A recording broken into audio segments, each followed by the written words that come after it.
checking out tree species with Australian roots here in Hong Kong, and talking with a horticulturalist in Melbourne to learn more.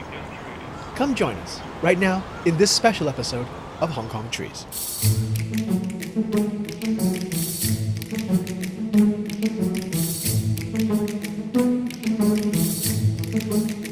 Hey everyone, welcome back. So, in our first episode of Exploring Hong Kong Trees, we outlined how trees of size are defined, and how us all as civilians can access information via various websites to learn about and track specific trees that have unique ID numbers. To learn more about that, do check out that episode. I'll leave a link below.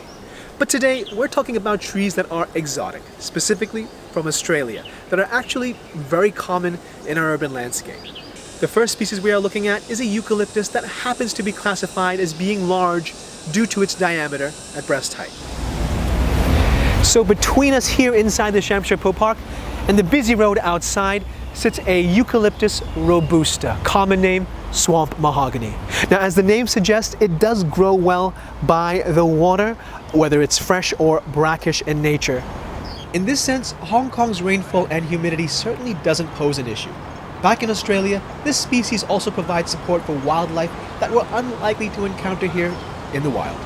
It's also food for certain animals. Koalas love the leaves, and musk lorikeets love the nectar from the blossoms.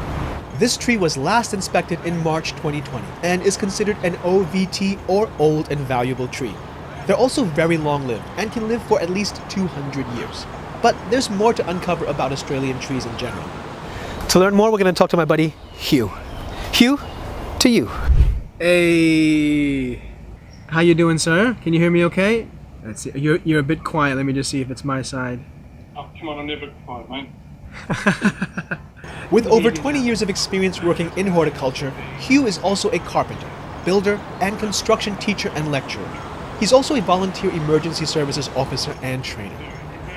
Though, of course, the devastating effects of bushfires are undeniable, many Australian tree species have evolved for thousands of years with them.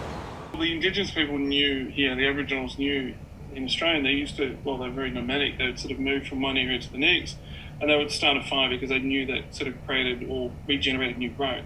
And people are sort of very adverse against sort of backburning, and that's been a bit of a contentious issue in Australia in the last few years. And the trouble is, we need that backburning, we need that control, because then the eucalypts and the natives don't have that natural cycle which they're grown to. Backburning, also called controlled burning, are fires set deliberately to manage the spread and overall well-being of forests. A lot of the trees also have seed pods that won't release its seeds unless subjected to the heat. Another reason this is important for regenerating new forest growth. And many trees have adapted with Epicormic buds, dormant buds that sit beneath the tree's surface that can spring to action when needed. Like for these melaleucas, common name paperbark tree. Of course, this does depend on the severity of the damage to the tree. But even when stressed in other ways, epicormic growth can be tightly packed, vigorous, and be the difference between surviving and dying. The melaleucas, the paperbarks, they tend to do really well in very wet, damp, humid areas. Also, paperbarks also very tolerant of high salinity. Its leaves are prized for their essential oils, which have medicinal value. If you want to know what it smells like though, do check out our other episode where I learned to distill essential oils with my buddy Gaz. I'll leave links below. But for us though, most Australian species are deliberately planted in urban settings, like these lemon-scented gum trees, also in Shamsher Po Park. The Citrus is an absolute stunning tree, but there was historically because we've got these Victorian terrace homes with these sort of small courtyards, and they became problematic because people planted these big gums in these sort of small courtyards, and then there were complaints that the tree would get into the sewage or the water or upset the foundations of the buildings, but it's just the wrong tree for the location. So there has to be a little bit of forethought, understanding the type of tree, the nature of the tree, and where you're putting it. In the mid-1990s, due to additional molecular level research, the designation for this tree genus changed from Eucalyptus to Corymbia. However, many around the world still refer to it as Eucalyptus citriodora. Desired for its citronella oil from the leaves, it's commercially grown in various parts of the world.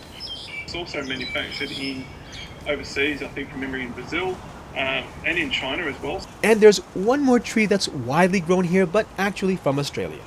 callistemons, commonly referred to simply as bottle brush trees.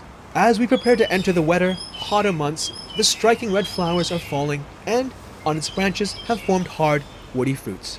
These trees are putting out new vegetative growth, preparing themselves to absorb the high amount of rain and sun that will be coming our way. Well, there you have it, folks. That's our episode for today. Thank you so much for watching. Big thank you to Hugh for joining us and sharing your knowledge. Take care, everyone. And yeah, we're going to have to wrap it up because it looks like we're going to get some rain. Fortunately for these trees, unfortunately for my camera gear. Anyway, bye guys.